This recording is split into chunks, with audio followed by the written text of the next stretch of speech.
এই সময় খাচ্ছে, এই সময় কথাটা পারি। বলছি হ্যাঁ গো, এই হোলির সময় তো 2-4 দিন ছুটি পাচ্ছ অফিসে নাকি?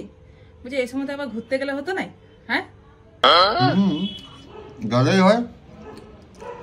কোথায় যাবে বলো? কাশ্মীর যাব। কাশ্মীর নিয়ে যাবে? হ্যাঁ কাশ্মীর? তুইও কাশ্মীর? তা কত টাকা খরচা হবে? এই যে পাশে করে ইয়েরা গেছিল, বললে যে 1,00,000 টাকাতেই ঘুরে চলে এসেছে। 1,00,000 টাকা খরচা হবে। হ্যাঁ 1,00,000? 1,00,000 টাকা শুনে পরে অমনি করছে কেন? তুমি একটা কথা চিন্তা করো যে বেঁচে থাকতে থাকতে আমরা স্বর্গ দর্শন করতে পারবো। হ্যাঁ স্বর্গ দর্শনের ব্যাপার যখন, তখন তো যেতেই হবে। ঠিকই বলেছ। আরে চিন্তা করো না, মরে গিয়ে নাই দর্শন করে নেব। হ্যাঁ সেটাও ঠিক।